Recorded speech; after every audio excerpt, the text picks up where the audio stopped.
Hey guys, it's Shell, and I know you guys can see Melissa in the background. So it has been a long time since her and I have done a live show. If I'm not mistaken, I think it was last year when we did a live show for Murder, Mayhem, and Monsters in May. So tonight we are back. We have a great story. Melissa found a great story. We'll talk about that here in a little bit. And I'm going to move this camera up just a little so you guys can hear us. Okay? We have a great story to tell that actually happened here in 1945-46, called The Woman in the Well. And she told me about this story, and it's a crazy story. And what's really crazy about it is the Sherman newspaper and the McKinney newspaper have all these different type of stories that they shared about this, and not all of them match. It's almost like a rumor mill, kind of, sort of, you know. But anyways, we're here tonight. We're going to do our first episode tonight, and it's going to be live tonight. Next week, next Thursday, I am going to have Monsters on Main in Denison. I know you guys remember I have a little monster sitting here in my studio. I'm going to turn this camera around real quick. Hold on. Y'all know I have an art wall. And right up there above, do you guys see Frida? She's my little monster. Yes. Okay. So now I'm going to turn it back. Anyways, the owner of Monster in Maine is going to be on the show May the 12th, which is next Thursday. And after that show, we are doing open mic. So really quick, I want to catch you guys up. So when I started this season 4, which I'm about to close, it's going to be season 5 soon. I wanted to do and get into arts and entertainment. Now, Melissa is another one of artists that I have here on my art wall. I'm a fan. She does a lot of great work. Jean Roki is another one. There's several artists that I have here. Anika is the one that painted up the Prince art that I have here. So I really wanted to get involved to showcase local talent. As I say that, I'm also doing open mics for the musicians and the singers and the songwriters. And the last couple of times that we've gotten together, we have had some really great jam sessions. Like these guys that have been here, and girls too, that have been here that don't even know each other, come together in a matter of an hour here, and they put songs together and they jam. It's just so crazy to watch that happen. So next Thursday, May the 12th, I'm going to have Monster in Maine, and then I'm going to have open mic. The following Thursday after that will be Melissa and I. We will wrap up this story that we are doing tonight, The Woman in the Well. So I'm just trying to make sure you guys know what's going on and how we're going to do it. And then at the end of May, I'm going to be wrapping up season 4, go into season 5. Can you guys believe that? I know, right? I know. 5 seasons. And I think at the end of July, beginning of August, I can't even remember. That's terrible. But it'd be 3 years, 4 years, me doing this podcast? I think 3 years. I'm counting on my hand, y'all. Anyways, we're going to get started, and I'm waiting for people to come on. So give us just a little bit, and we will go from there. Okay. Let me see what we got. Ooh. Hopefully my, this hasn't gone to sleep yet. Don't go to sleep. I know, I should. I know. Okay. All right, we'll go ahead and get started. Hey guys, it's Shell, your rolling MC, and I am the mouth on the mic of Hitting the Streets podcast show. Today, guys, is our first episode of Murder, Mayhem, and Monsters in May. I have my co-host, my partner in crime, Melissa Easton, and I want Melissa to introduce herself. It's been a year since her and I have been on the mic together doing this Murder, Mayhem, and Monsters. So Melissa, really quick, introduce yourself again to our new audience. Hello, this is Melissa Easton, and I've joined my friend Shell again on our podcast, and I always have a lot of fun doing this. It gives me a chance to look up some local history stuff. I started with the library back in 2005, back in genealogy and local history, and I would help people look things up. And I've moved to other positions, so I don't get to do as much of that research anymore, except for things like this. So it's a lot of fun. You have been, like, ever since I met her, she has just been very helpful for me with history. Was that your big thing in school? Was history like your major subject? I have had a lot of different majors. So when I started school, I started out as an art major. Oh, okay. And I decided like graphic arts was, where the money was, but it wasn't where my heart was. So I like to paint. I'm not really a, computer arts person. Oh, I see. And that's kind of where things go. Mm-hmm. And so I had a family. I worked in hospitality for a few years.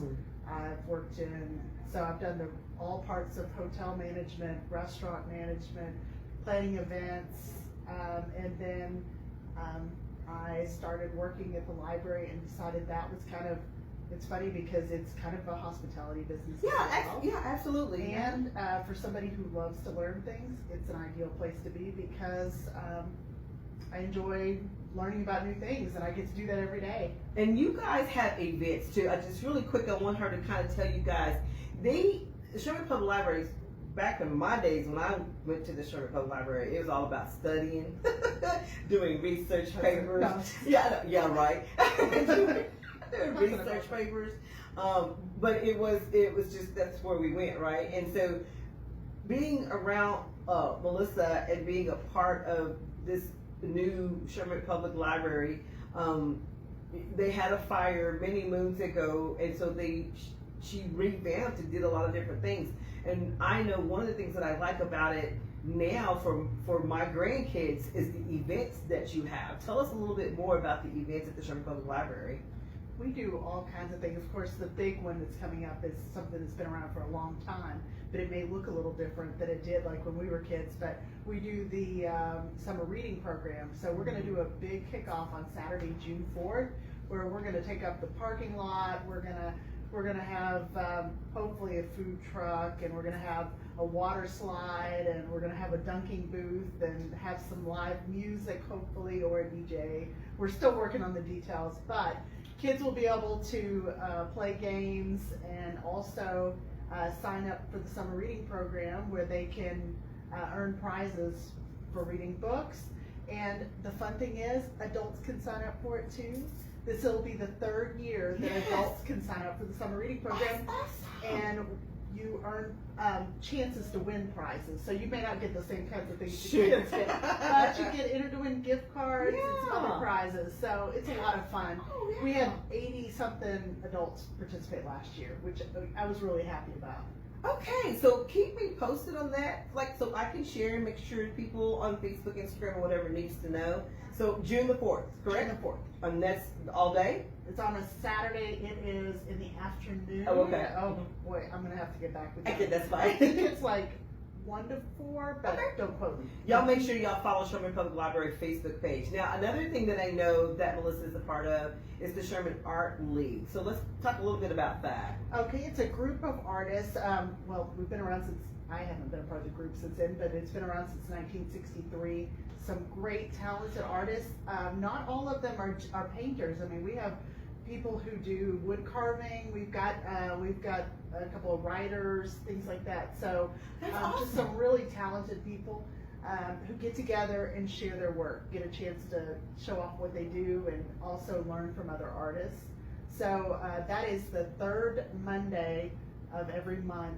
And right now we used to meet at Austin College, but right now we're meeting at the Methodist Church that's downtown across from City Hall.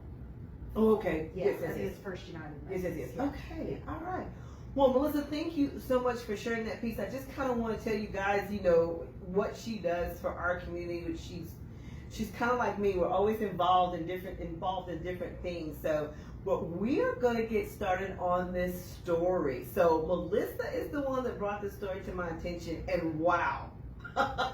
So tell me, where did you find this? How did this come about? Well, this story was one that So I used to sit on Sunday afternoons. I would sit with my grandfather. I grew up off of Plainview Road, 1417, kind of Sherman going towards Pottsboro, Denison area. It's kind of a confusing area. Yeah, I know what you're talking about. Yeah. So it's kind of all the towns meeting over there. Right. So it was kind of country. It's not as much country now as it was then.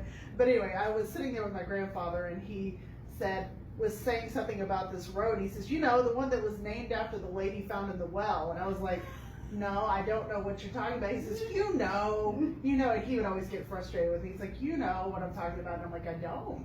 So I went back to the library and of course asked Michael, and he remembered a little bit about it, and we started digging and found some old articles about Miss Krager, who the Krager family had a little feed shop downtown, and Mrs. Krager was of course, she went missing in 1946. So that's the story that. So I was reading over this. I read over some of this last week, and I read over some more of it earlier this morning. And so this stuff that I just want to ask, you pretty much know the story probably better than me, but it looks like she was on her way to the bank to buy a house. Is that correct? It is, but I wonder if it was more like a scam after reading this, because, she gets, supposedly she's going to hurry and get this money out. She doesn't tell anybody a name. She just says a real estate agent. I mean, like if I was meeting somebody, you would know the name, but also in small bills. Yeah, I She told them she wanted 5s, 10s, and 20s. Which, who buys a house? I mean, I know it was a long time ago, but 5s, 10s, and 20s only in cash? Yeah, I was reading over everything, and I noticed that she was talking about, she went to the pharmacy or something to that effect, that she made this phone call to this man, and then she left hurriedly to the bank to get to cash, right? To get a cashier's check, is that correct? Yeah. But of course, she sounded like a lady who did a lot in cash, because there were rumors that she would wear a belt. Yes, her family actually said that. Yeah, I made a note because I had to make notes because it was way too much for me to try to remember all that. But I made some notes here, and it said that she went to the drugstore. She talked to this person on the phone, which was supposed to be the real estate agent or whatever, and then she was going to the bank. But when she got there and did all this cash and had all this cash or whatever, she put all this money in this money belt. Oh, in her purse. Yeah, in her purse. But I think they said that she normally wore a money belt. Oh, she wore one like all the time, not just then. Yeah, they said that she was like pretty. She was pretty tight with her money. Oh. But they said she donated to the church, but that was about it. But she was pretty tight with money, and so she would wear a money belt all the time with about $3,000 in it. So Like all the time, daily? Yes. What? So she's scared to lose it, I guess, but. Okay, I didn't pick that up, but I didn't, I thought she was just wearing the belt on purpose because of all the money that she had to get for the house that she was going to buy. Which is, like you said, it's very strange that you would carry that amount of cash. I think it was what, 12 grand, 12 grand, something. Well, they don't know exactly, because they don't know if she had 3,000 in her belt and then another 8,300 in her purse. That's getting into some dollars. Right there. I also read that I made a note here. Back in 1946, Sherman's population was 20,000 people. That's pretty impressive. I mean, we're a big city. Yeah. Back in 1946, that's like 20,000 people. Really? I wouldn't have thought that. Yeah. I thought it'd been a lot less. Me too. Also, during this, when I was reading it about her parents, her father did the same thing. He did? Yeah, her father, y'all, wore a money belt just like she did. Do you think that's where she picked that up? She watched her dad do that? Right. It may have to do with fear of banks and trusting somebody else with your money. The thing is, somebody robs you though, yo. You got all your money on you all at once. Like, especially when people know that about you. I know. I'm pretty sure she was stalked. Like, you know what I'm saying? Somebody, and then she never mentioned the name of the real estate person. Mm-mm. So I think that's just kind of crazy. Okay, so. And we only know that because the person. Oh, I guess she had told a couple of people she was meeting a real estate agent. Yeah, she did, right. But when she was on the phone, it was in that little shop. It used to be it's lookalikes right now. It's at 5 Oh, story at buildings. Skillins. I have to Yeah. read it. I saw that in the article. It was it was a drugstore pharmacy, Right. where you could actually. She ate breakfast there. As a matter of fact, it's over there where lookalikes is right now. Mm-hmm. There was another pharmacy too that was here in Sherman that I used to go to. I think it was Heston's pharmacy. Was it there too? I don't know if it was there, but I remember a pharmacy downtown. Because I remember Mom taking me downtown to go pick up meds. You know. And I bet a lot of people who would be listening to this would know it Yeah. as Bonds, because it was Bonds department store, I think, during the 60s, 70s. Oh, I don't remember that. I've seen lots of pictures of it as Bonds. Right. Okay, so I was doing some back history to come to find out that her dad wore a money belt around his waist. Part of it because of fear of, I guess, leaving it wherever, the bank at home or whatever. Anyways, he got married and he had, the kids. She has siblings. A bunch of siblings. Yeah. There's just a lot to it. But another thing that I read, and there's a picture here of her mom, which she looks really Native American like through the picture. I don't know. Didn't say whether she was or not, but she looked like it to me. And anyways, her mother passed away when she was 26 years old of typhoid, I believe is what I read. Yeah. And so the dad didn't remarry because he mourned her, and Right. he just raised the kids on his own. Yeah, and a couple of the mom's siblings. Yep. Yeah. Mm-hmm. Sure did. So anyways, moving on, they talk about her and she got married to she got married to a man that was her dad's friend. How did that go? I can't remember. Or it was a helper. It was somebody of her father's hand. She married this and then he became a deputy sheriff. Yeah. And y'all, they had 11 kids together. 11 children. I know this was where, like I said, boy, every article looked different because I could have sworn it was less than that, but Yeah. then Yeah, I just only based on what I saw here that they had 11 kids and I think what did I say, nine survived. Let's see. to adulthood. Yeah. So according to the 1920 census, shows that her husband served as the county as a deputy sheriff. And then they produced 11 children, 9 of whom lived to adulthood. So, I mean, back in those days, we had a lot of stuff going on that we didn't have immunities for. Like, you know what I mean? So there was a lot of diseases going on that we didn't have anything to fight it, So that was an interesting thing. Anyways, this lady, going back to her, and her husband, if I'm not mistaken, I think in 1930 they divorced. So Right. something to that I effect. saw that. Yeah. So because they weren't together when he passed away. No. Yeah, he died of a heart attack. But so she was missing. So she left the bank, disappeared. I read that the whole town was looking for her, including the Boy Scouts. Right. And but also that she left the bank in a hurry. They were saying that she left her box open. That's right. Safety deposit box. You left it open. Yeah, with the key still in it, which is strange. So, a woman who's that, I know. like careful about her money. So it makes me think that either, I don't know. You could be right about the scam thing. She was so in a hurry trying to get to the destination that she was trying to get to pay this money. Because the way she was is so tight, like why would she leave her safety box? And here's another thing. Why didn't anybody notice that? Like nobody noticed that. Right. That something was off and odd. Does that make sense? Right. But I mean that happens to a lot of older people. I know. They get taken advantage of because it made sense to them because they've been, led to believe that this is somebody who's doing something that's beneficial to them. Right. But then the person's also saying, oh, well, don't tell your family members. They're going to try to mess this up. Yeah. So the Texas Rangers got involved. And this is funny. Not funny, y'all.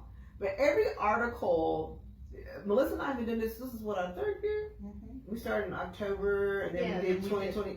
So this is our third year doing this murder in Mayhem. And I swear, every story that we've told, Texas Rangers get involved. Yeah, they were busy. Yeah, but this is Sherman. Texas Rangers got involved in a lot of stuff. I don't know, did they get? I don't remember them getting involved with the Ira Taylor murder that we read. But they got involved in a lot of different things. I've read quite a few where they were. I mean, they were called on all the time. Yeah, somebody who was writing a book about the Texas Rangers one time called me for information about one of the murders we had here. Yeah. Shut up, girl. When was this? Oh, that was a lot of years ago. Oh, wow. 10 years ago. Did they quote you and put you in the book, in the article? Probably not. Oh, my God. They may have had a little thing at the beginning of the book that says, thank you to the nice staff, people at all these libraries who helped me with this. That is so cool. I have to try to look back and see what that murder was. Yeah, you should. Okay, so I read that the town, including the Boy Scouts, was looking for her, and then the Texas Rangers. And the Texas Rangers got involved. They had to do an investigation and all this stuff to figure out what was going on. And there's an article here where they went to her daughter's house to do an investigation, or their house to do an investigation. And because there was, so somewhere on the line, somebody heard her. She told somebody that she was going to take a trip to Gainesville to see her son. And so there's a lot of things about that because they believe that her son-in-law was the one that did her in. So, and we'll get to that. But they made an arrest. Somebody was drunk, some drunk guy. They made an arrest. Yeah. So there was a guy in Denison who was arrested because he was intoxicated in public, and they found a piece of paper in his pocket that said, in kind of an estimate of where she was, where she could be found. Her body. Where she was.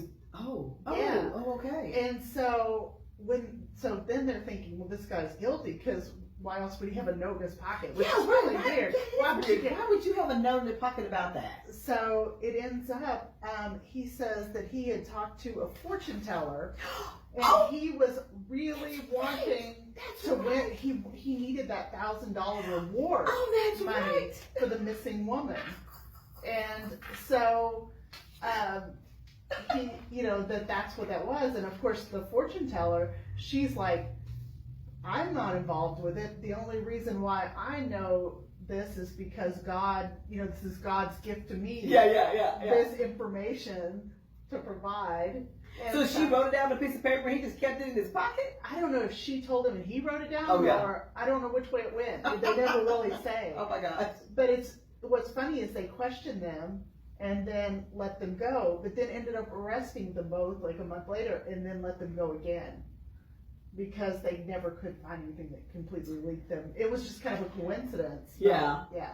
So Melissa here printed off newspaper articles from the Sherman Democrat, and then she printed off articles also in McKinney, the McKinney Examiner, June 27, 1946. And so there's just one little article. I'm going to do my best to try to read y'all. It's really small and my eyes are not what they used to be.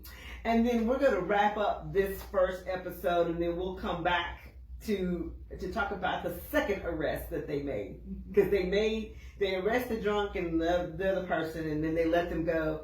And then they made a second arrest with the same people and let them go. But then they had another arrest that they made with someone else. But because of this right here, it's the way the paper has this, and the title is Sherman Kidnapping, Maybe Murdered 80-Year-Old Lady. No clues, mystery deepens. Okay, so the one thing I can tell you, if you guys have been listening to this show that we do, the way the paper was writing back in the days is not the same as it was now. Right, the late 1800s were even, they were kind of grisly. Yeah, they were. But the 40s were a little tamer, but yeah. So it says the Sherman Democrat. Now, back in the days, it was called the Sherman Democrat before it was called the Herald Democrat. So, says that officers had no clue today, which was, they got in parentheses, a Monday, in the week-old disappearance of Miss Krager.